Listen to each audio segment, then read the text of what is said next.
Bueno, hoy vamos a ver este tema de prevención cardiovascular, que en realidad lo que vamos a tratar de hacer hoy es como si fuera un repaso combinando muchas de las cosas que hemos visto, pero desde el aspecto preventivo, ¿sí? Quizás en las últimas semanas estuvimos hablando mucho de la enfermedad coronaria en sí, que digamos estamos del otro lado porque el paciente ya tuvo un evento cardiovascular, ya sea el infarto o la angina de pecho.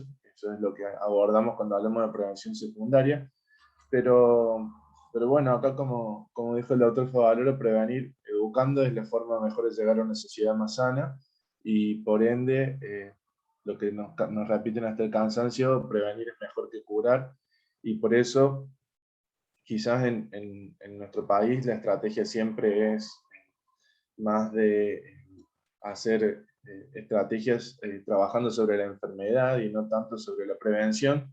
Si bien en los últimos años ha cambiado, pero bueno, tiene que ser parte de todos nosotros, porque la prevención va a salir de todos los que formamos parte del equipo de salud. Así que este tema de hoy es como un repaso de cosas que hemos visto y abordando un poco más algunos temas y viendo la importancia de por qué la prevención es algo muy importante. Entonces, esto del factor de riesgo cardiovascular,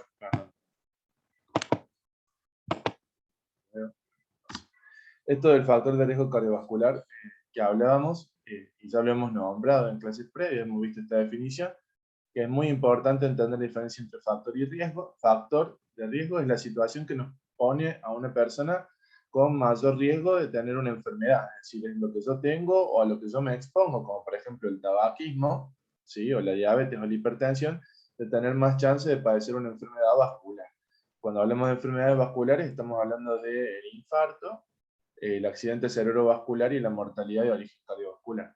En tanto que el riesgo en realidad es el cálculo, es una probabilidad matemática de que tiene una persona, de acuerdo a sus factores de riesgo, modificables o no, de tener un evento cardiovascular. Que son los que hablamos recién y que, bueno, según el riesgo que utilicemos, se va a calcular esto en 5 o 10 años, aunque lo más común es que se hagan todos los cálculos a 10 años. ¿Sí? Esto ya lo vimos y lo vuelvo a recalcar, lo vimos cuando hablamos de dislipemia. Los factores de riesgo cardiovascular se dividen en dos grandes grupos, donde están los factores de riesgo modificables y los no modificables. Los no modificables son las cosas sobre las que no vamos a poder intervenir, es decir, cosas que no vamos a poder cambiar, pero que de conocerlas en el paciente y de tenerlas presentes hacen que nosotros le demos más relevancia a la prevención, porque nosotros sabemos que son personas que tienen algo que no le vamos a poder modificar y que lo exponen a un riesgo más elevado. Entonces esos no modificables son tres, son clásicos, es la edad, el sexo masculino y la historia familiar de enfermedad coronaria precoz, que es algo que está relacionado a la familia y a las cargas genéticas que tiene cada individuo. Y los factores modificables son las cosas que le va ocurriendo a la persona a lo largo de su vida y que le hacen que tenga más probabilidad de tener algo. Había tres grupos, dijimos, el A, B y C. Según estos tres grupos están determinados según la estrategia que uno aplique pueda ser eficaz en la prevención, es decir, algunos factores que si yo los modifico tienen gran impacto sobre la prevención cardiovascular. Y acá están en el primer grupo el tabaquismo, el uso de drogas, el valor del colesterol LDL, el manejo de la hipertensión y la dieta.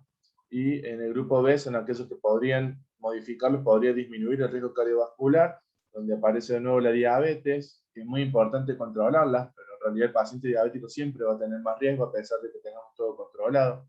La falta de actividad física, el colesterol HDL, que dijimos que es el bueno, entre comillas, porque es el que retira el colesterol tisular, el colesterol depositado en los tejidos, lo recapta y lo lleva de nuevo al hígado, entonces bajaría el depósito de colesterol en distintos órganos.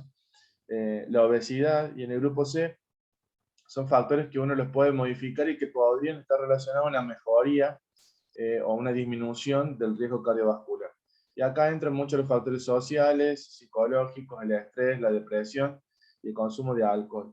De todas formas, esto, donde habla de los factores psicosociales, el estrés y la depresión, en realidad en los últimos años se le ha dado como mucho más interés y muchas recomendaciones de distintas sociedades ponen ya a los factores psicosociales, el estrés, la depresión, la ansiedad, como en las formas patológicas, ¿no? Estamos hablando cuando ya es una reacción exagerada que requiere un tratamiento, lo ponen como un factor de riesgo mayor, lo equiparan al fumar o al tener diabetes. ¿sí?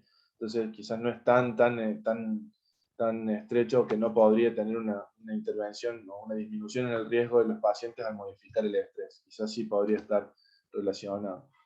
Y algo que es importante es que cómo se nos presentan los pacientes cuando uno los va a valorar respecto a sus riesgos cardiovasculares, y solo hablando de la edad, que es algo que no podamos modificar la edad del paciente, ¿sí?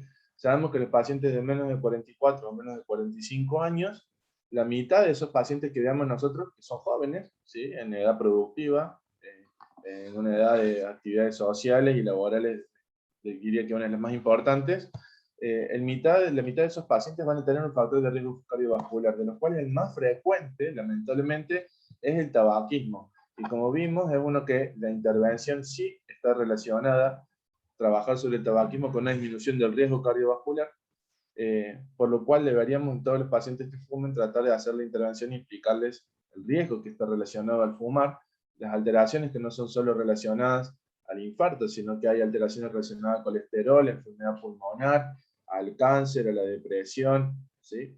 Entonces no es solamente el riesgo del infarto que produce el fumar o de ACV.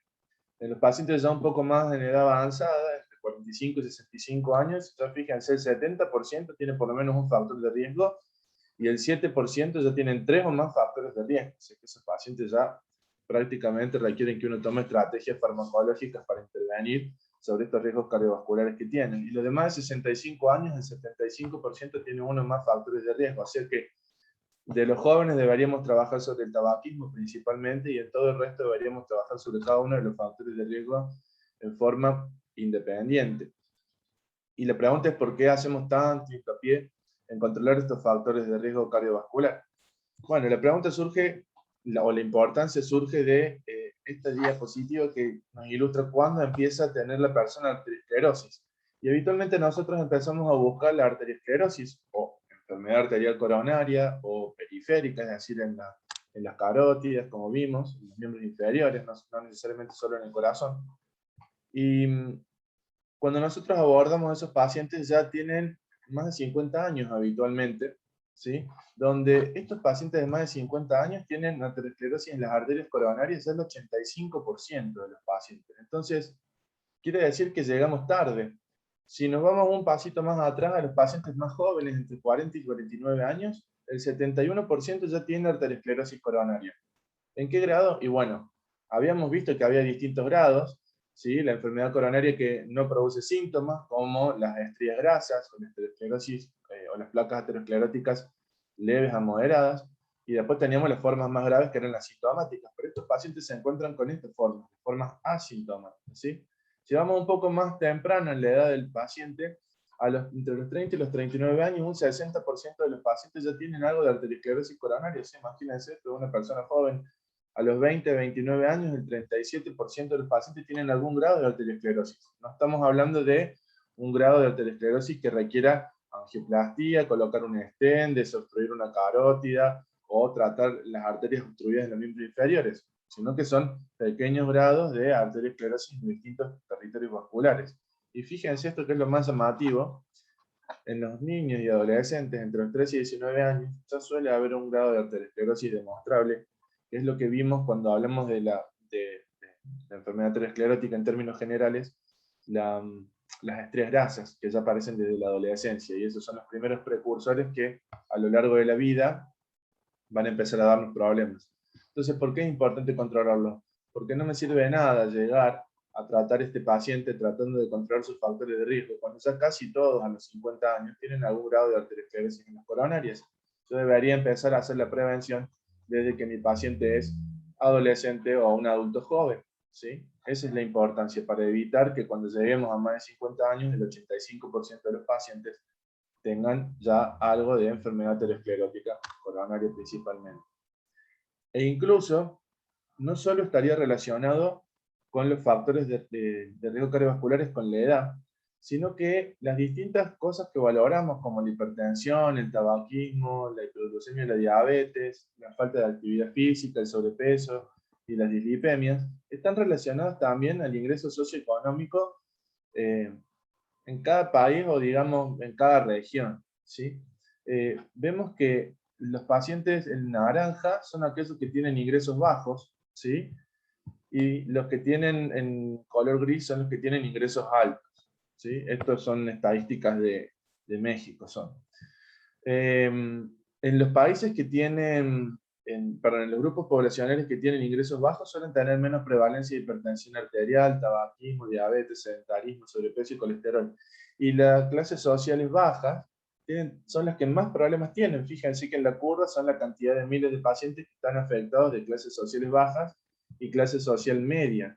Entonces, no quiere decir que no debemos hacer hincapié sobre el paciente de clase social alta, pero la clase social de un paciente también se relaciona no solo a que tienen más probabilidad de tener factores de riesgo cardiovasculares, porque claro, probablemente requieren disponer de más horas al día para poder realizar actividades laborales, los ingresos son más bajos, por lo cual la dieta no es de la misma calidad, la actividad física se ve restringida tanto por la disponibilidad de tiempo como la disponibilidad económica.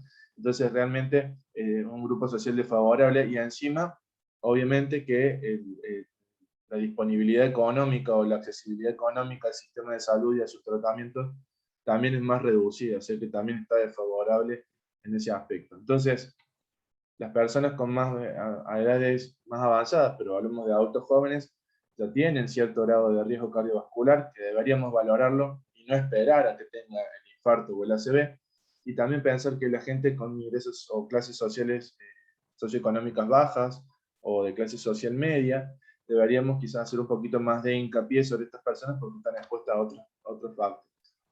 Entonces, esto también ya lo vimos. Cuando determinamos los factores de riesgo cardiovascular de un paciente, tenemos que hacer un cálculo de riesgo, ¿sí? Para saber qué probabilidad tiene nuestro paciente de tener un evento y colocarlo en la tabla de estratificación de riesgo. ¿Para qué? Para que una vez que lo estratifiquemos le asignemos un grupo de bajo, intermedio, alto o muy alto riesgo cardiovascular. Según ese grupo de riesgo vamos a tomar medidas preventivas y terapéuticas, ¿sí? Y esas medidas preventivas nos van a permitir posteriormente recategorizar a nuestro paciente en ese grupo de riesgo y valorar qué nuevas medidas hacen falta, porque a veces cumplimos los objetivos o no, y a veces un paciente que era de bajo riesgo se convierte en un paciente de alto riesgo por algún evento que ocurre a lo largo de su vida. Entonces no es algo estático, sino que es algo dinámico. Y este es el resultado que pasa cuando uno controla los factores de riesgo en un paciente, ¿sí? En términos generales, hablando de la mortalidad por enfermedad coronaria o cardiopatía isquémica, a los 10 años. ¿Sí? Si uno controla el valor del colesterol, controla la presión arterial, se hace que deje de fumar el paciente, que haga actividad física, ¿sí? Todo eso hace que disminuya la mortalidad un 35% a 10 años, que no es poco, ¿sí? Porque estamos hablando de entre 3 y 4 personas de cada 10, sería a 10 años. Es un número muy alto para la salud. Entonces, controlando los factores de riesgo, vemos cómo impacta en forma beneficiosa. Y estamos hablando de estas 4 cosas, ¿no? El ejercicio, el tabaco, la presión y la dislipemia. Esos son los principales. Y vemos por otro lado cómo el paciente que aumenta de peso y desarrolla diabetes a lo largo del seguimiento, cómo empeora la mortalidad, es decir, aumenta la mortalidad del paciente alrededor de un 8%. ¿Sí? Entonces, es importante controlar los factores y evitar que aparezcan nuevos. Todo va de la mano de lo mismo, es decir, de lo que llamamos hábitos de vida o estilos de vida saludables. Entonces, esto también lo hemos hablado previamente. ¿Cuáles son nuestros objetivos cuando hablamos de prevención cardiovascular? Lo primero es saber que vamos a tratar de evitar que aparezcan eventos clínicos, ¿sí? Que el paciente tenga un accidente cerebrovascular, que el paciente tenga un infarto agudo de miocardio, que el paciente tenga enfermedad vascular periférica, aterosclerosis carotidia, o que tenga un evento de la mortalidad, digamos, de muerte. Cuando hablamos de esos eventos, pueden ser el primer evento del paciente o la recurrencia. Es decir, vamos a hacer estrategias para que no le pase nada al paciente que no ha tenido ningún evento cardiovascular, ¿sí? Donde llamamos a eso prevención primaria. Primaria se llama porque estaría previniendo la aparición del primer evento en el paciente.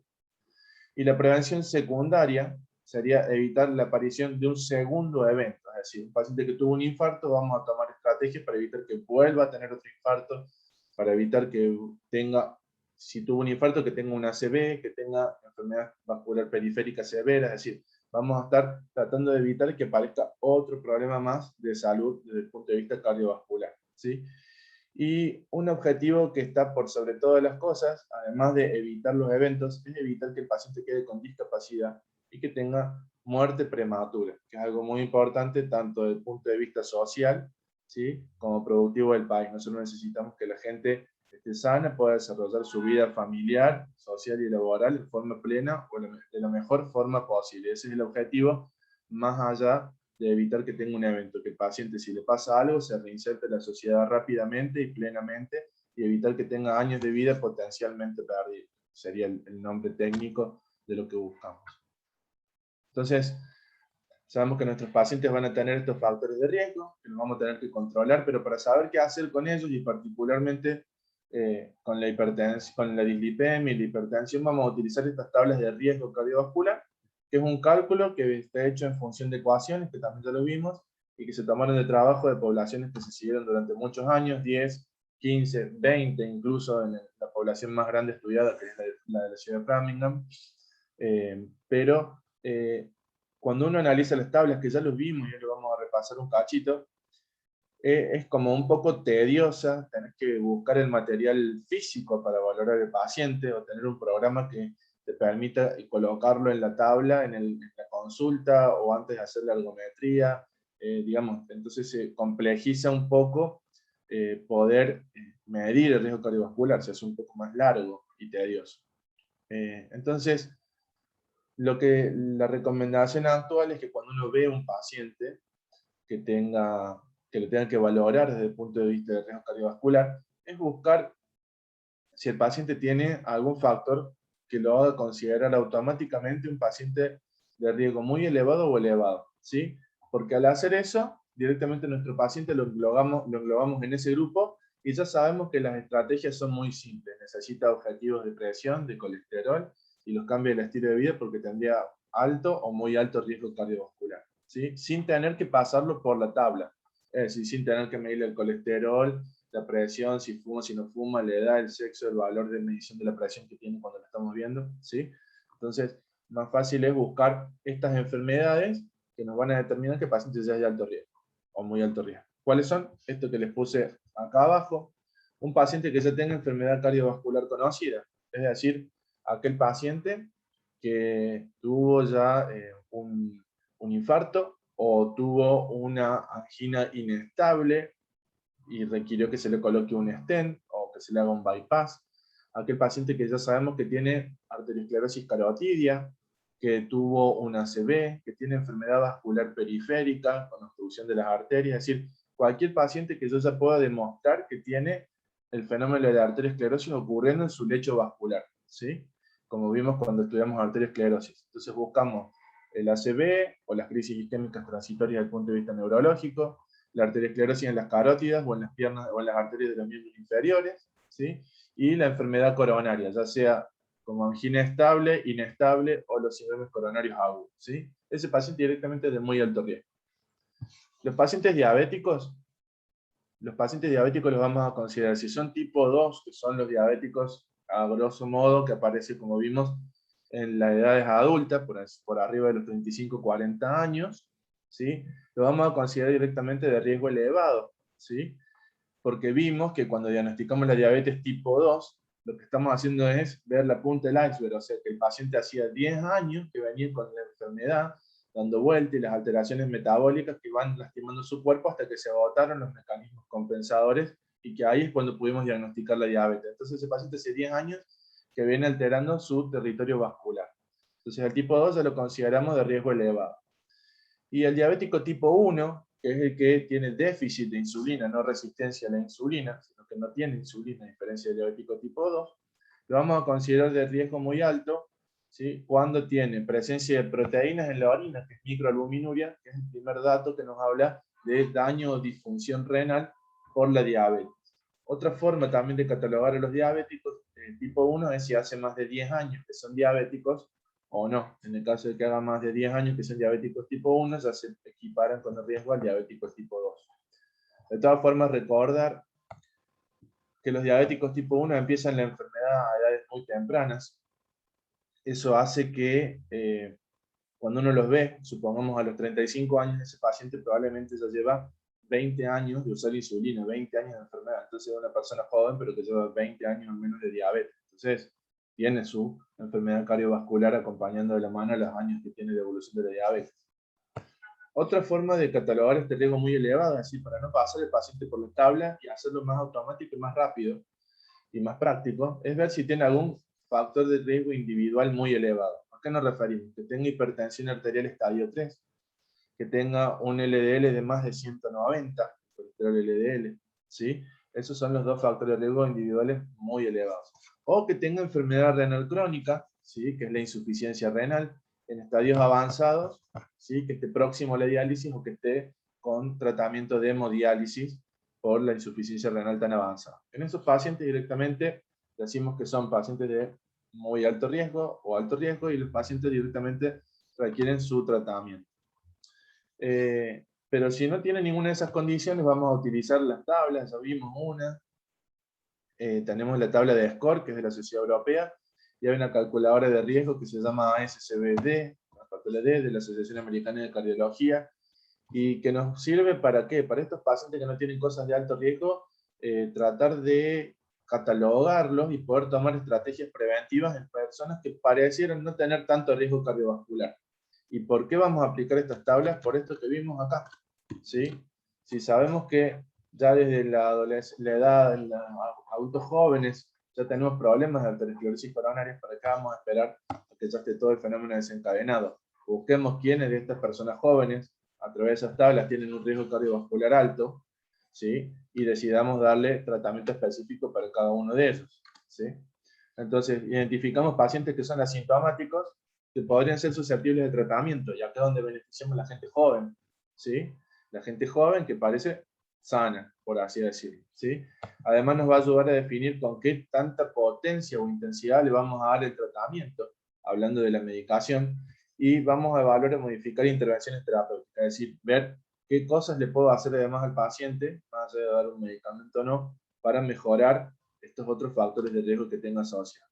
Entonces, en las tablas estas de riesgo cardiovascular, se recomiendan, como hablamos recién, utilizarla en varones de cerca de 40 años y mujeres de más de 50 años o que estén posmenopausia. Aclaramos lo de la posmenopausia porque hay mujeres que tienen la menopausia precoz, digamos cerca de los 30 años, y la pérdida de los estrógenos, que son protectores a nivel cardiovascular, hace que rápidamente acelere su enfermedad aterosclerótica. O vamos a utilizar estas tablas de riesgo en los pacientes que tengan uno o más factores de riesgo cardiovascular y antecedentes familiares, que con esto hablamos de los factores no modificables, ¿sí? Y no vamos a utilizar las tablas en los pacientes que están en prevención secundaria, como vimos recién. Si el paciente ya tuvo un evento cardiovascular, no hay que pasarlo por la tabla, es de muy alto riesgo y directamente paso a las estrategias de tratamiento, ¿sí? Y tampoco la vamos a usar en prevención primaria en pacientes de riesgo alto o muy alto, como vimos recién, diabéticos tipo 2, tipo 1 con microalbuminuria, o con insuficiencia renal o con algún factor de riesgo muy descontrolado. Directamente no hay que hacerla y pasar a la estrategia de tratamiento. Esta tabla la hemos visto. Sí, Pregunta. sí. Hay en el anterior, cuando dice que en pacientes asintomáticos la forma para la prevención primaria es ver en mujeres de 40 años. O sea, no se puede de antes o porque no No, entendí esa parte. sí se puede aplicar antes de los 40 años. Lo que ocurre es que muchas de las tablas estas, o por ejemplo, esta calculadora ASCBD, la que está acá, la de la Asociación Americana, está Sí. hecha para pacientes a partir de los 40. ¿Sí? Estamos, entonces, si uno tiene que poner los datos en la calculadora, cuando le pones menos de 40, la calculadora te dice que no está validado el riesgo para menos de 40 años, que directamente te dice que deberías utilizar otro método, ¿sí? Las tablas de score, que son, ahí lo vamos a ver de nuevo, empiezan entre los 35 y 40, depende cuál tabla se use. Entonces, hablando de estas tablas en general, las podemos aplicar a partir de los 40. Hay otras tablas para poblaciones más jóvenes, ¿sí? Que uno las puede utilizar, y otras Claro. calculadoras para personas más jóvenes, ¿sí? Pero las más validadas, por así decirlo, las que más mejor resultado dieron en predecir el riesgo cardiovascular, son estas, que aplican entre los 35 y 40 años. ¿Se entiende por qué dice 40 años ahí específicamente? Sí, sí, mi duda era de si se puede prevenir de antes, o sea, porque era desde los 40 a los 50 años, pero obviamente, como decís vos, debe haber otros métodos Sí, hay para otras tablas que son un diagnosticarlo. poco más, claro, hay otras tablas que son un poco más útiles para gente joven, pero la que se puede hacer en realidad para gente más joven es el score de Framingham, que es parecido a las tablas de riesgo, porque ahí se tomó población de por encima de 18, sí, de 18 años, si no me equivoco. Lo que pasa es que uno a esa edades tan tempranas habitualmente da tratamiento porque el paciente se encuentra en este grupo, en el 3, paciente que está en prevención secundaria con situaciones de riesgo alto o muy alto, es decir, a este grupo de pacientes que vimos acá. No sé si me explico más o menos. Habitualmente son Sí, estos los sí, sí, pacientes sí, que tenemos de menos de 40 que tengan que tomar una estrategia activa sobre la prevención, ¿sí? Pero sí, el problema tiene que ver con la estadística. La estadística está hecha y las calculadoras a partir de los 40 años, la mayoría, y estas dos en particular. Por eso es que no dice menos de 40, pero sí estuvo bien la observación. Estuvo muy bien. bien, profe, gracias. Eh, esta tabla también la hemos visto hasta el cansancio y me interesa mucho que la recuerden porque en realidad resume todo lo que uno debería tener en cuenta cuando ve al paciente para saber su riesgo. Y fíjense lo llamativo de la tabla, que en los grupos de riesgo alto y muy alto, el cálculo de riesgo SCORE, ¿sí? Está último en la lista. Está último en la lista porque lo que uno debería hacer, como dijimos, es buscar que tenga algunos de estos eventos. Enfermedad cardiovascular clínica, documentada, diabetes con daño orgánico o disfunción renal, ¿sí? Presiones arteriales muy elevadas, colesterol muy elevado, más de 310, ¿sí? O los diabéticos, excepto los jóvenes, que acá hablan de los diabéticos tipo 1, que tienen riesgo moderado, los pacientes hipertensos con hipertrofia del ventrículo izquierdo, que es un daño del ventrículo, y enfermedad renal crónica, como vimos recién.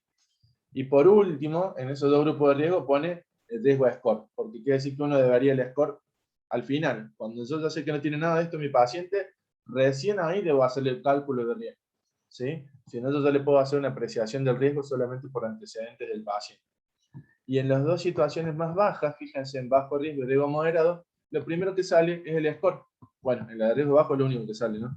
Pero en la de riesgo moderado aparece primero el score, antes que la hipertensión de grado 2, ¿sí? O decirnos acá, recordarnos que muchos adultos de edad media, se refiere a los de 40 a 60, están en la categoría de riesgo moderado. Así que lo principal es esto, es tratar de determinar que el paciente tenga esto, porque es donde más vamos a hacer estrategia de hincapié para darle un tratamiento efectivo al paciente.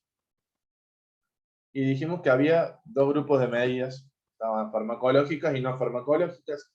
Las medidas farmacológicas ya las vimos, pero se resumen para cada una de las enfermedades. Ahí vamos a repasar un poquitito de eso.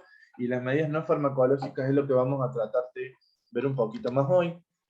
Cuando vamos a hacer prevención en nuestro paciente desde el punto de vista no farmacológico, es decir, que no incluye medicación, tenemos 4 pilares: la dieta, el ejercicio, la supresión del hábito tabáquico y la reducción de peso. Eso es para todos, es el Padre Nuestro para todo paciente que vemos nosotros. Debemos siempre por lo menos intentar decirle: haga actividad física, deje de fumar, baje de peso y coma sano. Por lo menos tomarse un minuto para decirle eso.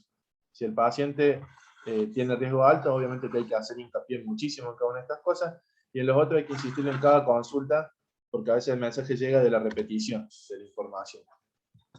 Respecto a la alimentación, hay algunas cosas que hay que tener en cuenta, de cómo le vamos a ayudar al paciente para que tenga una idea de qué comer más y qué comer menos, ¿sí? Dar un plan nutricional es muy difícil desde el punto de vista de la consulta, porque requiere una consulta solo para hablar de lo que va a comer o de lo que no va a comer, o de qué debería comer. Hay millones de estrategias de dietas. Dieta se llama lo que el paciente come durante todo un día, ¿sí? Dieta no es lo que uno come para bajar de peso, sino dieta es lo que uno come por día. Plan nutricional es una estrategia sobre la dieta para un objetivo determinado. Nosotros a los pacientes esto le vamos a tratar de dar consejería sobre la alimentación, ¿sí? Y darles tips o ideas de cosas que tienen que comer menos y cosas que deberían comer más para ayudar.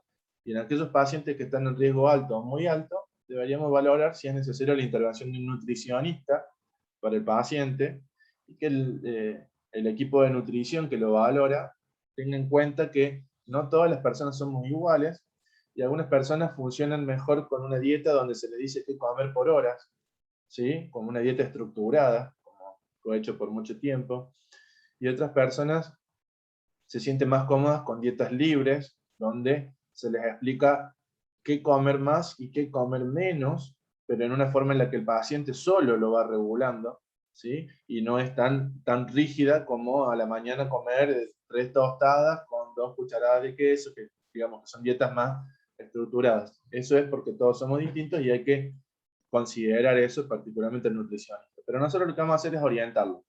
Entonces, lo primero que le vamos a decir respecto a la comida es que reduzca la cantidad de grasas que come. Grasas no es solo la grasa de la carne, grasas no es solo la grasa de las frituras, ¿sí? Grasas está en la mayoría de los alimentos. Los productos de panadería tienen grasas, porque de una forma u otra le colocan manteca, margarina o grasa vacuna, digamos. Eh, luego, hay cosas que tienen grasa y que no son las cosas básicas, pero por ejemplo, los productos de panificación, además las tortas, tartas, todo eso que tenga crema y demás, es grasa. Pero el queso, por ejemplo, es un alimento que está formado a partir de la grasa. Entonces, si el paciente come queso y le gusta, hay que explicarle que elija quesos bajos en contenido de grasa, ¿sí? Eh, y además tiene que elegir carnes que también tengan menos contenido de grasa en sí misma. Hablando de esto, obviamente que menos grasa tiene las carnes blancas que la carne roja, y que si encuentra grasa en la carne deberían no comerla, para evitar incorporar más colesterol. Recuerden que el colesterol es algo que se incorpora en la dieta a partir de productos animales, ¿sí? El colesterol no viene en formas vegetales. Eh, Otro punto que tenemos que decirle es que regule la cantidad de calorías totales por día, cuando tengamos que pedirle que baje el peso. Cuando vimos diabetes, ¿se acuerdan que vimos la glucosa, la cantidad de glucosa que uno entra en el cuerpo, la que consume y el balance? Esto es lo mismo que hacemos para los planes nutricionales, ¿sí? Una persona tiene, de acuerdo a sus actividades, un gasto calórico por día, la cantidad de calorías que va a gastar, y según ese gasto calórico, si uno come más de lo que gasta, se queda con una retención de calorías que se van a traducir en un aumento de peso. Si uno quiere que reduzca, debería ingerir menos calorías de las que está gastando en la balanza para lograr que se consuman las energías que están depositadas en forma de triglicéridos, que dijimos que era nuestro depósito de energía para cuando no comemos, ¿sí? Y respecto al tipo de alimentos, los ácidos grasos saturados, que son los alimentos de origen animal, son los que deberíamos reducir principalmente. Y explicarle al paciente que aumente la ingesta de grasas monoinsaturadas y poliinsaturadas, que lo vamos a ver, las frutas frescas y vegetales, y evitar el consumo de alcohol excesivo, ¿sí? No dice que no consuma alcohol, sino que es evitar el consumo excesivo. En una dieta balanceada del paciente, que esto es lo que hacen los nutricionistas, dividen los componentes de la dieta en, vamos a ver primero la parte de abajo, desde donde dice grasa total para abajo, en lípidos o grasas, carbohidratos, fibras, proteínas, el colesterol y el valor calórico total diario. Entonces, las grasas totales deberían ser no más del 35% de la dieta, de los hidratos de carbono entre el 50 y el 60%, y las proteínas un 5% del valor calórico total diario, acompañado de 30 gramos de fibra por día, colesteroles que ingiramos menos de 200 miligramos día, y el valor calórico depende del requerimiento del paciente y del objetivo. Hay gente que puede ser muy activa y que tenga grandes requerimientos energéticos, y otros que tengan menos consumo calórico día, que tengamos que reducirle mucho más. Esa es la premisa general. Pero cuando hablamos de las grasas, la podemos dividir en los 3 tipos de grasas. Las grasas saturadas deberían ser menos del 7% del valor calórico total del día. Esto es lo que tienen atrás en base de los alimentos, ¿sí? Ven que dicen la porción de lo que hubieran comprado, esto corresponde, una porción de este alimento corresponde al 1% del requerimiento de grasas o valor calórico total del día. Bueno, entonces esto es lo que tenemos que hacer nosotros, lograr que sean menos del 7% de las grasas saturadas, y tratar de que sean, perdón, más grasas poliinsaturadas y monoinsaturadas preferentemente en estos pacientes. Esto es, lo repito, para un paciente promedio, con un gasto calórico promedio. Por eso es que a veces le decimos que el nutricionista tiene que intervenir, porque según el peso, la talla, el índice de masa corporal que nos ayuda, y después hay otras formas de medir la cantidad de grasa corporal que tenemos que no está relacionada al índice de masa corporal, sino que hay otra forma. Entonces no es tan simple, pero nosotros sí tenemos que ir por lo menos diciéndole que baje los contenidos de grasa provenientes de animales, que precaución con los carbohidratos, que estimule más la ingesta de proteínas, y el tipo de grasas mono, poli y saturadas, que lo vamos a ver. Grupos de alimentos son un montón, cada uno tiene sus distintos pros y contras, ¿sí? Que no solo tiene que ver con lo nutricional, tiene que ver con lo funcional, donde por ejemplo, obviamente que a la cabeza le vamos a decir a nuestros pacientes que las frutas y verduras son los principales alimentos que debería consumir, pero hay que recordar que hay pacientes que pueden tener intolerancia a algunas frutas, por ejemplo, por alergia a los cítricos, ¿sí? Que tengan problemas digestivos con algunos de ellos. Con las verduras puede ocurrir lo mismo, más allá de que les guste el sabor o no. Puede haber cuestiones orgánicas o fisiológicas que le limiten la cantidad de verdura que comen. Obviamente que en Argentina la dieta está basada en la carne, entonces siempre tenemos que explicarle cómo comer racionalmente carne. Uno no debería comer carne todos los días, y si pudiera elegir, debería elegir las carnes blancas y con o cortes lo más magro posible. Lo mismo ocurre con la leche, que es una fuente muy alta de colesterol porque tiene mucha grasa. Por eso verán que ya no hay solo leche entera y descremada, sino que tenés leche según el porcentaje de grasa que tiene la leche, para poder indicarle al paciente lo que le va haciendo falta. E incluso viene leche fortificada para distintos pacientes con otras patologías. Las grasas, que como les dije, no solo es la grasa de la carne, es más, harinas, azúcares y leguminosas o cereales, que es algo que tiene muy buen aporte nutricional, porque aporta nada de colesterol, son muy ricas en vitaminas y nutrientes. El problema de las leguminosas es que todo lo beneficioso que tienen respecto al valor nutricional, se llama, lo tienen negativamente por la cantidad de calorías que aportan. Son altamente calóricas. Entonces el paciente por ahí piensa que por estar comiendo muchos leguminosas y cereales está reduciendo el consumo calórico del día, y en realidad está comiendo más sano en términos de las proporciones respecto a las grasas, ¿sí? Pero quizás está excediéndose en el valor calórico total del día, ¿sí? Entonces eso es un arma de doble filo, ¿sí?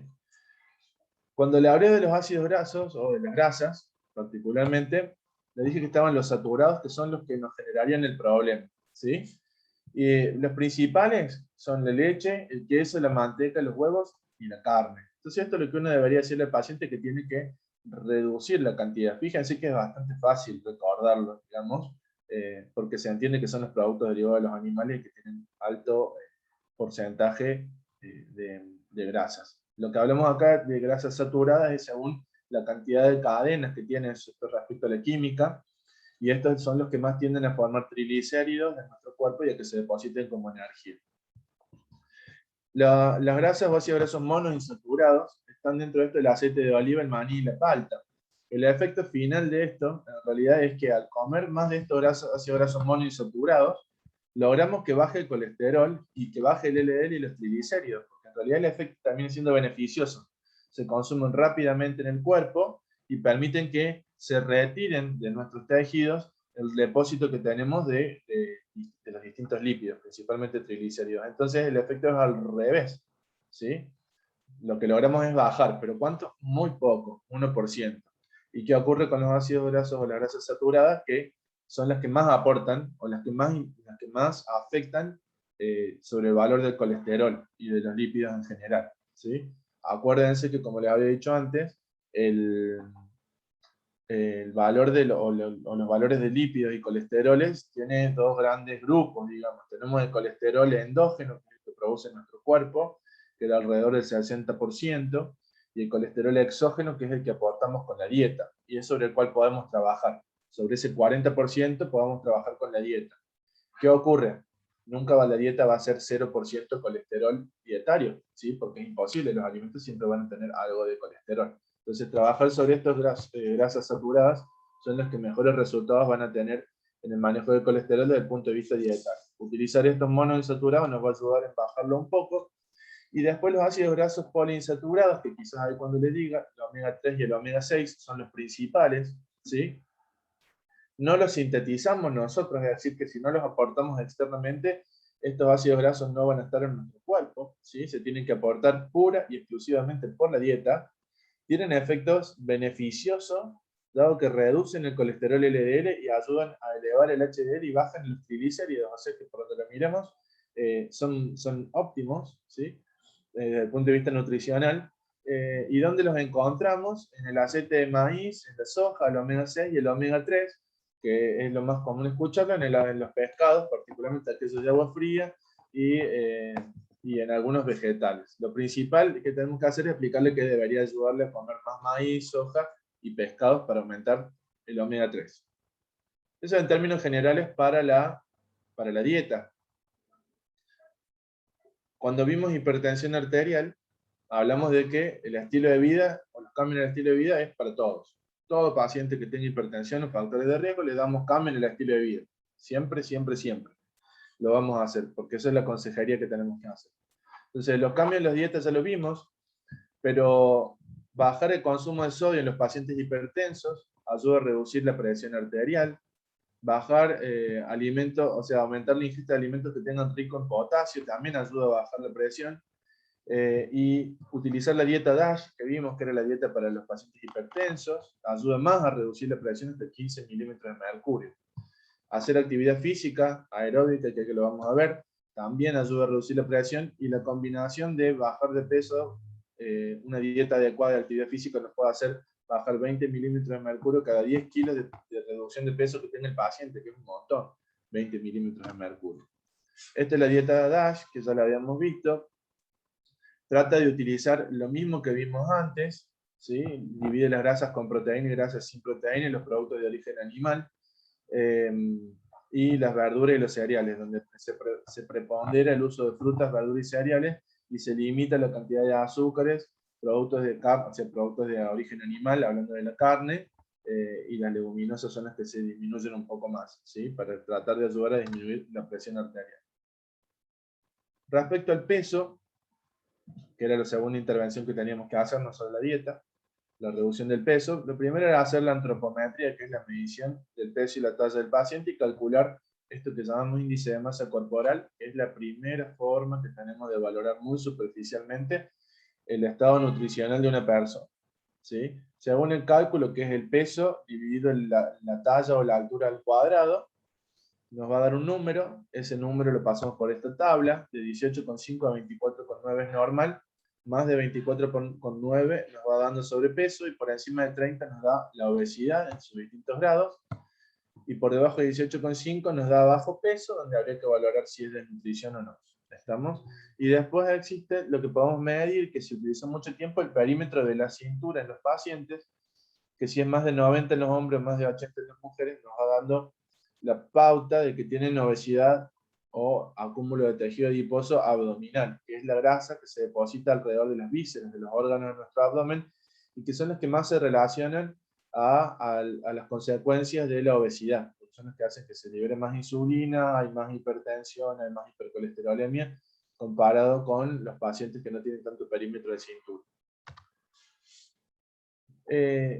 Respecto a la actividad física, es importantísima, ¿sí? No solo nos va a dar mejoría en los parámetros de los factores de riesgo cardiovascular, la actividad física le da mejor estatus performance a la persona, tiene mejor capacidad de hacer sus actividades cotidianas, disminuye los dolores óseos y musculares relacionados al envejecimiento articular de la artrosis, mejora a nivel neurológico los pacientes que tengan trastornos cognitivos, mejora las actividades sociales, mejora la calidad del sueño, mejora la digestión. Es decir, la actividad física es un pilar para cualquiera de las enfermedades que tenga una persona, ¿sí? Hacer actividad física es prioritario, ¿sí? Respecto a lo que ocurre con los riesgos cardiovasculares, hacer actividad física disminuye la noradrenalina en sangre, que es un factor inflamatorio, mejora la sensibilidad a la insulina, que era el problema del diabético. ¿Se acuerdan que era resistente a la insulina el diabético tipo 2?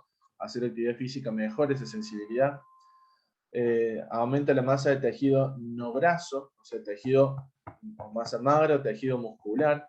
Eso hace que el paciente tenga un cambio, donde inicialmente tiene una gran pérdida de peso, ¿sí? Y luego el peso se estanca y empieza a aumentar. Y en realidad eso ocurre porque el tejido adiposo tiene una densidad muy baja y el tejido muscular muy grande. Entonces el músculo pesa más o menos 3 veces más de lo que pesa la masa magra, la masa del tejido adiposo. Entonces ahí ya no nos podemos guiar solo por el peso, sino que por el estado nutricional y la contextura física.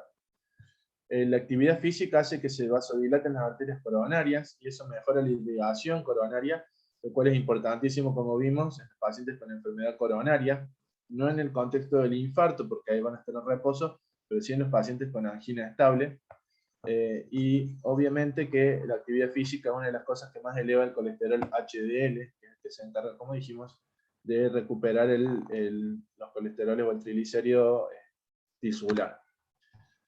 Para indicar la actividad física a nuestro paciente hay un básico que deberíamos cumplir todos, no solamente la persona que tiene factor de riesgo, sino todos, que son 150 minutos de actividad semanal, de actividad física moderada, o 75 minutos de actividad intensa o aeróbica, ¿sí? La premisa es que el paciente no sea sedentario. Eso es lo primero que tenemos que evitar, ¿sí?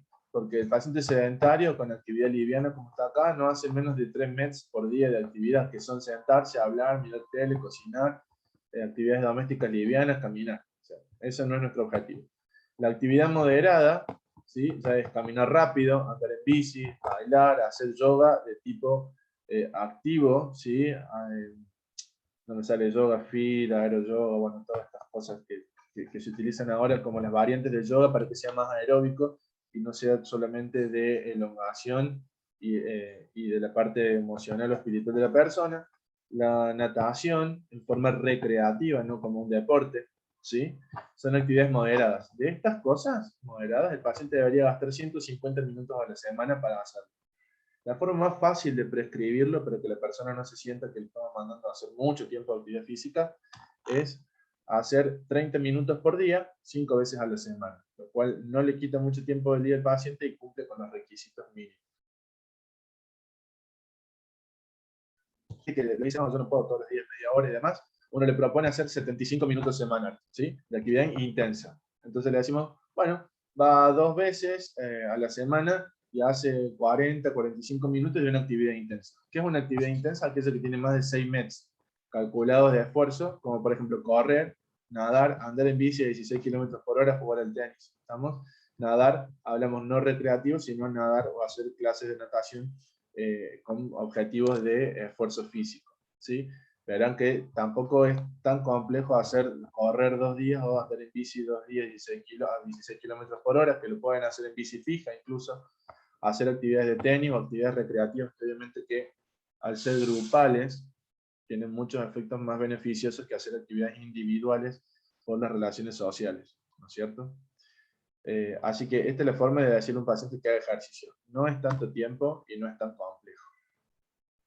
Y respecto al tabaco, ¿qué más decirle? Ya sabemos que es malo por donde lo miremos, no tiene ningún beneficio el tabaco documentado, no existe nada que sepamos para lo que el cigarrillo sea beneficioso, no hay nada. Lo primero que vamos a hacer es saber si el paciente, cómo está respecto al tabaco. Si nunca fumó, si es exfumador, o sea, si hace más de 6 meses que dejó de fumar, y le llamamos tabaquistas activos a aquellos que fuman actualmente o han dejado de fumar, pero no pasaron 6 meses de que dejó de fumar. Y eso se debe porque en los primeros 6 meses el riesgo de recaída, de volver a fumar, es muy elevado.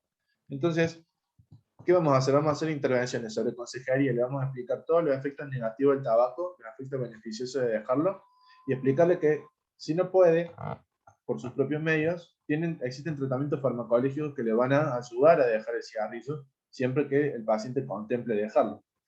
Hay que tratar en cada consulta, revalorar si el paciente sigue fumando y volver a insistir sobre la consejería y la opción de tratamiento farmacológico para bajar o disminuir el consumo de tabaco. ¿Qué pasa cuando uno deja de fumar? En los primeros 2 años, el riesgo de cardiovascular baja un 50%. Y después de los 5 a 15 años, que en promedio se dice después de los 10 años de que uno deja de fumar, la persona ya, su riesgo cardiovascular se equipara al de otra persona de la misma edad y con los mismos antecedentes, ¿sí? Pero ¿qué ocurre con esto? Todo muy lindo, uno le dice que deje de fumar, pero el éxito del tratamiento es bastante bajo, ¿sí? Con la consejería médica solo logramos que un 6% de los pacientes dejen de fumar. Con un programa basado de autoayuda, con grupos para deshabituación del hábito tabáquico, donde tienen entrevistas, reuniones grupales, reuniones individuales, se les hace seguimiento y demás, que es bastante más intensivo, el paciente logra dejar el tabaco en un 18%, que tampoco es muy alto. Y si le agregamos los fármacos, eso logramos una tasa de éxito de hasta el 40%. O sea que en realidad nuestros resultados no son tan buenos hoy con el cigarrillo. Entonces, siempre lo importante es insistir en cada consulta, volver a decirle, volver a decirle, volver a decirle, hasta que el paciente entre en una fase que se llama precontemplativa, que es cuando dice, bueno, podría pensar en dejar de fumar o bajar el cigarrillo, y ahí empezar a ser mucho más duros con el tema de dejar de fumar. Obviamente que depende del paciente, si acaba de tener un infarto, por supuesto que le tenemos que prohibir el cigarrillo, está claro. Respecto a la dislipemia, ya lo hemos visto varias veces. Este cuadro lo que hace es sintetizar todo lo que vimos antes en un paciente para prevenir, para prevención cardiovascular cuando tiene alteraciones de los lípidos, ¿sí? Como dijimos, lo primero no le vamos a hacer cálculo de riesgo. Lo primero vamos a ver si tiene enfermedad cardiovascular establecida o antecedentes. Esto que hablamos, estos 4 ítems de los pacientes de muy alto riesgo, ¿sí? Si los tiene, directamente el paciente pasa a prevención secundaria. Ya tuvo infarto, ya tuvo ACV, ya tuvo enfermedad carotídea de miembros inferiores. Le vamos a dar estatinas, que es el tratamiento farmacológico, más modificación del estilo de vida, a las dosis que la va a decidir el médico, obviamente, y le vamos a hacer un seguimiento cada 2 a 6 meses y después una vez al año para ver que sea eficaz el tratamiento, que lo tolere, que lo cumpla, que no tenga reacciones adversas, valorar que esté cumpliendo con las modificaciones del estilo de vida y que no solo sea tomar una pastilla. Valoramos si está controlado, si no fue tolerante, si no toleró la medicación, o si fue ineficaz y si hay que ajustar las dosis o cambiar el tratamiento o suspender. En los pacientes que no tengan enfermedad cardiovascular establecida, vamos a determinar los que son los pacientes en prevención primaria, ¿sí? Y ahí vamos a volver a lo mismo. Todos los pacientes van a modificación del estilo de vida, todo lo que hablamos recién. Aquellos que están en prevención primaria, además tenemos que valorar a aquellos que tienen un grupo o un riesgo cardiovascular alto o muy alto. Lo vimos todo esto recién, ¿sí? Diabetes, triglicéridos, colesterol muy elevado, enfermedad renal crónica, falta que sea en esta tabla. Si tiene algún riesgo muy alto, no le hago cálculo de riesgo, no le calculo el score, no le calculo el SCB, nada. Si tiene alguna de estas cosas de muy alto riesgo, a tratamiento directamente con fármacos para bajar el colesterol en prevención primaria, ¿sí? Es decir, que todavía no tuvo el evento, ¿sí? Si el paciente no tiene estas situaciones de clínica de alto riesgo, recién ahí viene el cálculo de la tabla de riesgo de score, ¿sí? Y dividimos aquellos que tienen más del 5%, o sea que son pacientes, ¿sí?, de riesgo alto o moderado alto, le vamos a dar tratamiento farmacológico. Aquellos que tienen menos del 5%, que son los de riesgo bajo e intermedio, vamos a valorar otros factores, como por ejemplo, que ya viene el juicio del médico que lo ve, si tiene antecedentes familiares de infarto, si tiene alguna enfermedad que lo predispone de alto riesgo, cardiovascular, que algunas enfermedades inflamatorias, como lupus, como vasculitis, es decir, vamos buscando otras cosas, ¿sí? Y si el paciente tiene un score de menos del 5%, lo más probable es que no le tengamos que dar nada, ¿sí? Cuando tiene bajo riesgo o intermedio, no le tengamos que dar nada, y insistir solamente con la modificación del estilo de vida. Esta es la tablita, que ya la hemos visto. Esta es para la Argentina. Fíjense que lo que le hablábamos es que empieza a los 40 años y llega hasta los 65.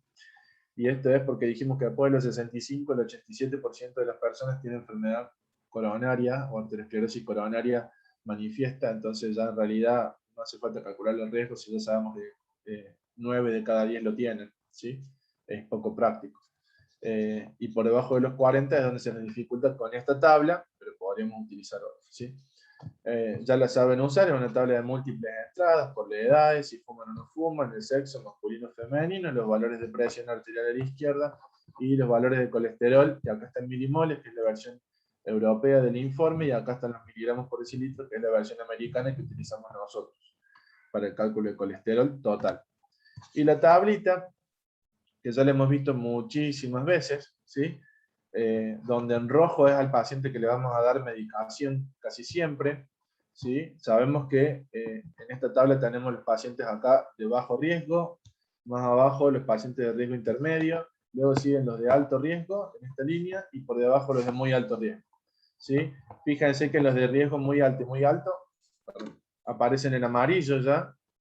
Perdón. Uno le calculaba el riesgo, disculpen, le calculaba el riesgo, y según el valor del LDL son las conductas que toma para esos pacientes, ¿sí? Pero fíjense que los pacientes de riesgo alto o muy alto, ya con valores de LDL bajo, de 70 a 100, ya requieren intervenir, considerar el fármaco, en los de alto riesgo y los de muy alto riesgo, darle tratamiento farmacológico, por eso están en rojo.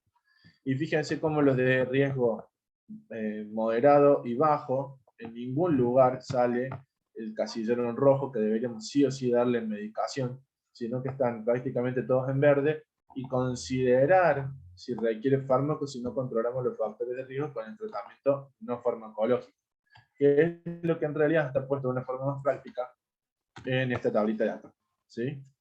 Bien, pero acuérdense que el riesgo cardiovascular lo determinamos por antecedentes del paciente, ¿sí? Que es esto de la izquierda, y si no, utilizamos la tabla de SCORE con el colesterol total y los factores de riesgo.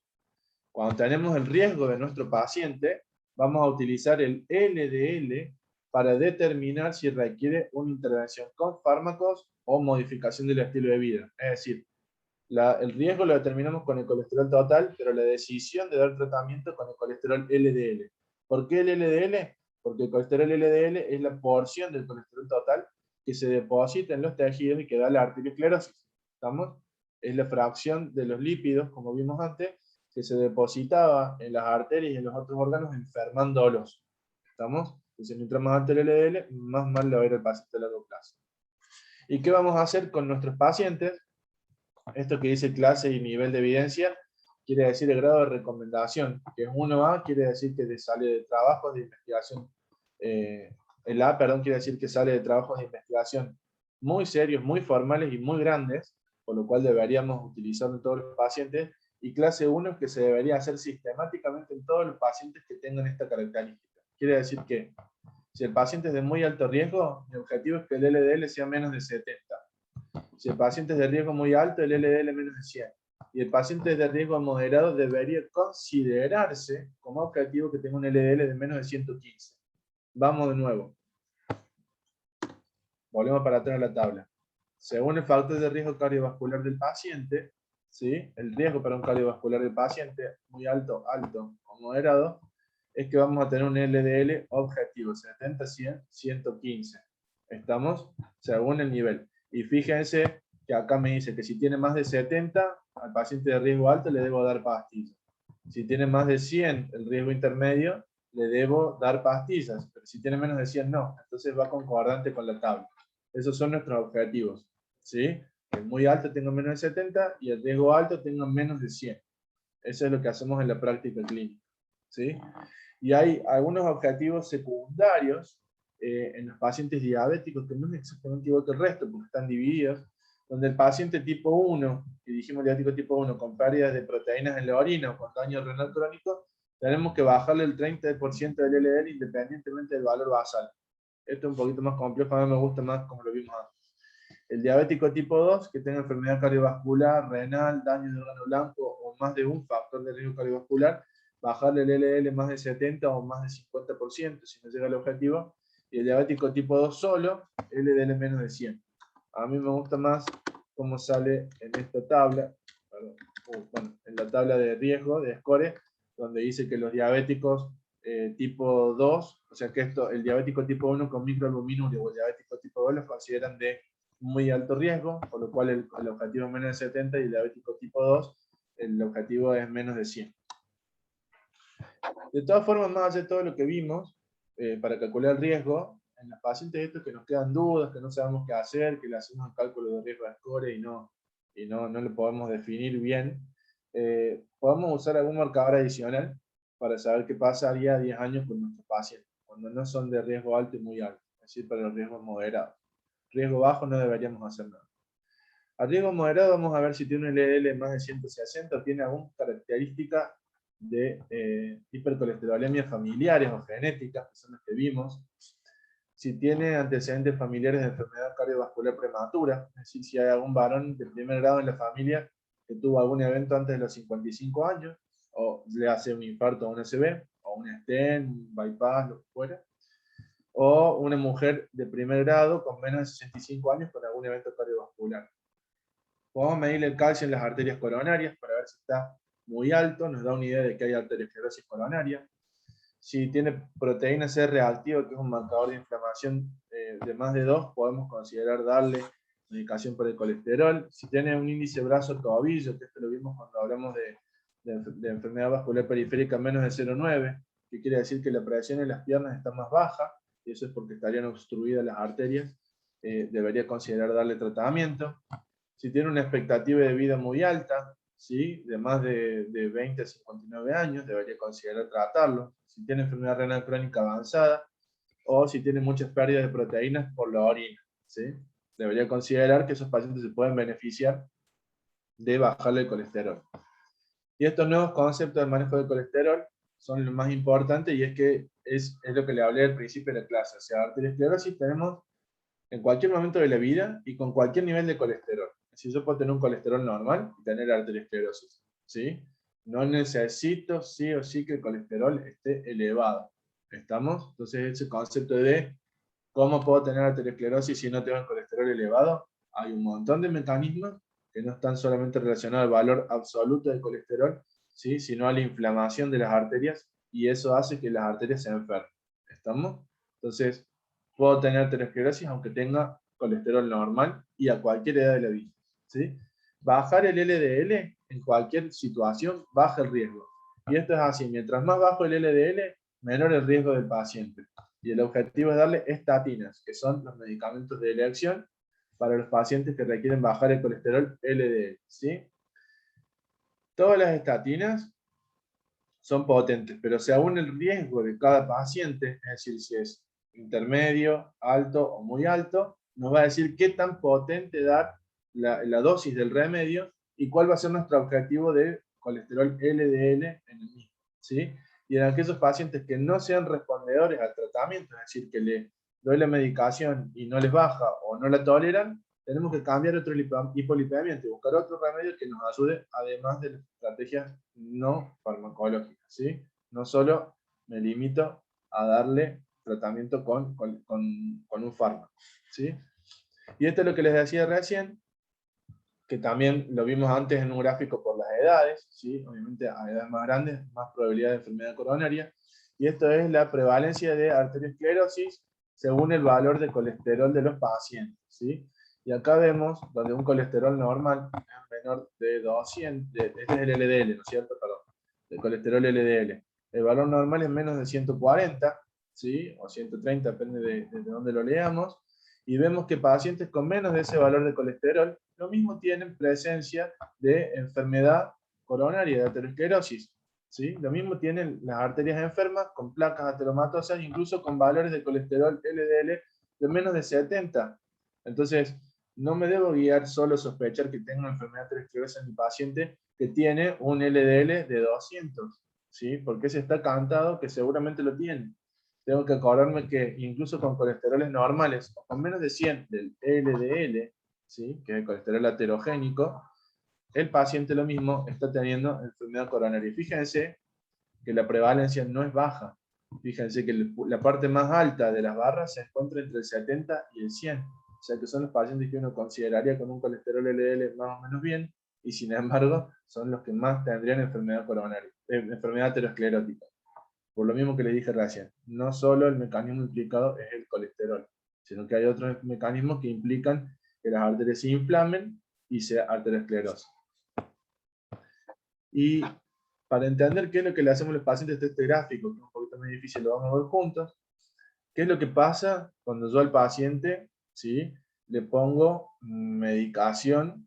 ¿Cuántos logro prevenir? ¿Sí? Dándoles tratamiento completo para su dislipemia y sus factores de riesgo cardiovascular. ¿Sí? Tenemos tres franjas. La primera franja son, como ven, los pacientes que tienen un riesgo cardiovascular menos de 5, son los de riesgo moderado. 5 a 10, intermedio, 10 a 20, alto, 20 a 30 y más de 30. Ahora, esta es por framing, no es por no es por lo que estamos viendo de score. Más de 20 son riesgo alto, 10 a 20 son intermedio, 5 a 10 bajo y esto es muy bajo. ¿Qué ocurre? Vemos que a medida que el paciente tiene riesgo cardiovascular bajo y uno les da tratamiento para controlar los factores de riesgo, al que tiene bajo riesgo, si le controlo los factores de riesgo y le bajo el LDL, a medida que más le bajo el LDL, logro prevenir o que menos pacientes tengan eventos cardiovasculares, ¿sí? Con menor LDL tengo 6 pacientes con eventos cardiovasculares cada 1000 y con LDL de casi 100 tengo 12 de cada 1000. Pero en los pacientes de alto riesgo, que hacemos todas las estrategias preventivas, si al de alto riesgo yo lo tengo con LDL de casi 100, tengo 142 eventos cardiovasculares por cada 1000 pacientes. Si yo lo tengo con un LDL de menos de 55, que serían las últimas dos columnas, bajo riesgo entre 60 y 90 por cada 1000. ¿Sí? Lo reduje, en el caso de 60, lo reduje a más de la mitad. Entonces, por eso es importante, vemos cómo bajando el LDL al paciente, tengo menos probabilidad de tener eventos cardiovasculares a 5 años. Esto mide 5 años. ¿Sí? En los distintos subgrupos. Y que obviamente esa caída, ¿sí?, del número de pacientes se hace más grande, de 31 a 15, de 68 a 31, de 100 a 45, de 142 a 61. La caída es más grande a medida que el paciente tiene más riesgo. ¿Sí? Entonces, nuestro foco, cuando vamos a prevenir riesgo cardiovascular respecto al colesterol, lo dividimos en 4 grupos, también para hacerlo más simple. ¿Sí? Los pacientes que tengan enfermedad cardiovascular establecida, como ya lo vimos, están en prevención secundaria y requieren directamente tratamiento con estatinas para bajar el colesterol, un remedio. Aquellos que tengan LDL de más de 190, vamos a tratarlos directamente con fármacos hipolipemiantes, con estatinas, porque lo que sospechamos es que tienen hipercolesterolemia familiar, que esa es una enfermedad que está relacionada con alto riesgo de arteriosclerosis, perdón. Los que tengan un LDL entre 70 y 189, que son este grupo de acá, de más de 70, ¿sí? Que sean de más de 40 a 75 o diabéticos tipo 2, debemos considerar para darle fármacos. Y aquellos que tienen entre 70 y 189, en la misma edad, 40 a 75, recuerden que dice 40 por el tema de estables, ¿sí?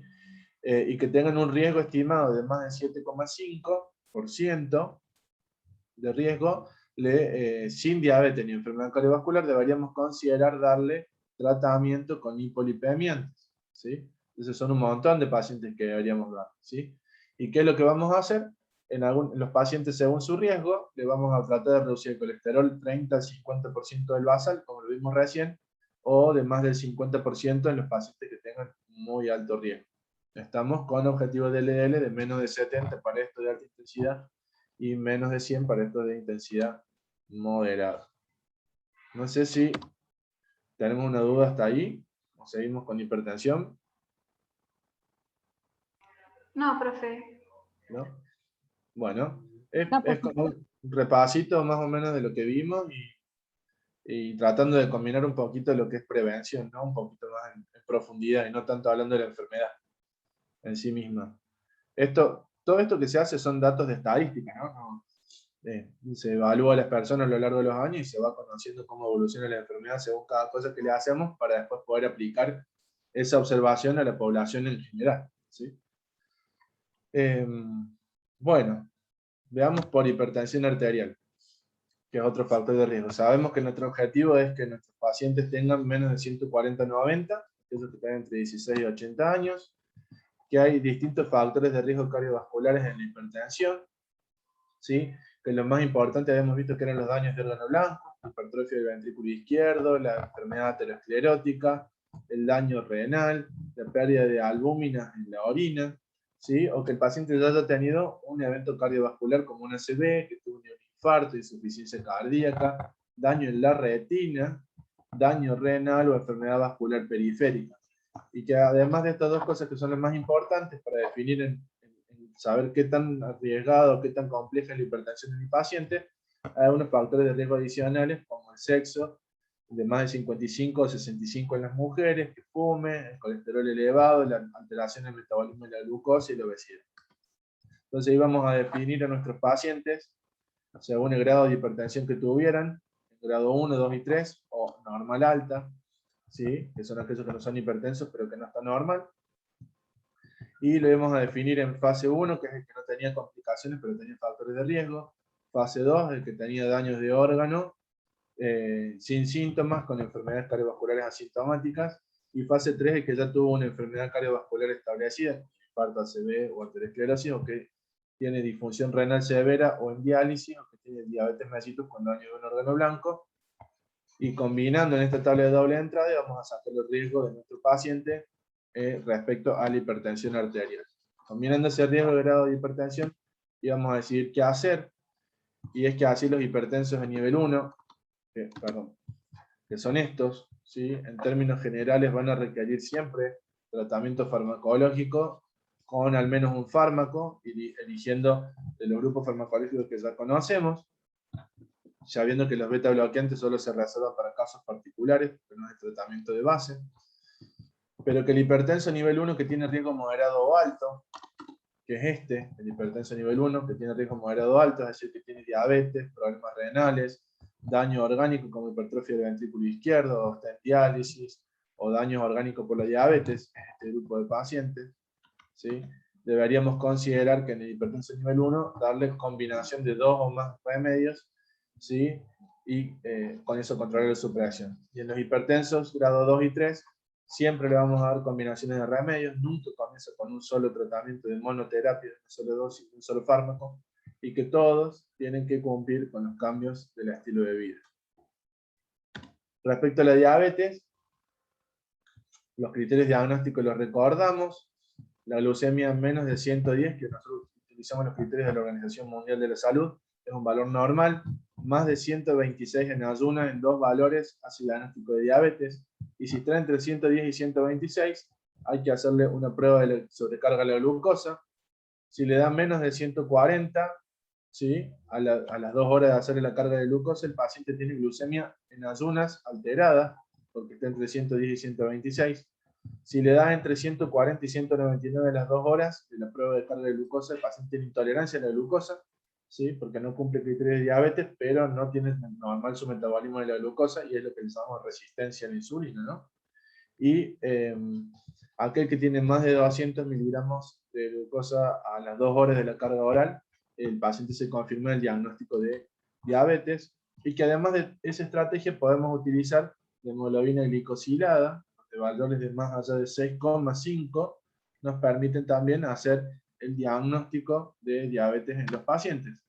Y que lo vamos a tratar a los diabéticos siempre de forma combinada, de forma no farmacológica, con dieta, actividad física y educación sanitaria. El paciente hay que educarlo en un montón de cosas, ¿sí? No solo en actividad física y en la dieta, sino en hábito de vida saludable, cuidado de la piel, cuidado de las uñas, cómo se tiene que poner la insulina, qué hacer cuando se descontrola la glucemia. Bueno, es un montón que hay que enseñarle. Y el tratamiento farmacológico, que puede ser con medicación vía oral o con insulina en sus distintas formas, y tratar de que nuestro objetivo es que el paciente tenga una glucemia en ayunas de menos de 140, en realidad, que es por lo menos el objetivo que tenemos basal, postprandial, es decir, a las 2 horas después de comer menos de 180, en una hemoglobina glicosilada de 7,5, y lo ideal es que nuestro paciente diabético, si está muy bien controlado, en ayunas la tiene menos de 110, o sea, normal, 2 horas después de comer menos de 140, y la glicosilada menos de 6,5. Ese sería el objetivo con el diabético. Bueno, no sé si les quedaron alguna duda o quieren preguntar de algo en particular. Profe, yo Sí. le quería decir que en los cuestionarios no están cargadas las preguntas. Ay, no me diga que no le sabe. Espérame que me fije. No, profe, yo me fijé hasta recién, antes de empezar la clase, a lo mejor no hubiera ¿Están subido, como pero no. vacíos? Claro, dice que no se le han agregado preguntas. A ver, espérate un segundo, así le cierro la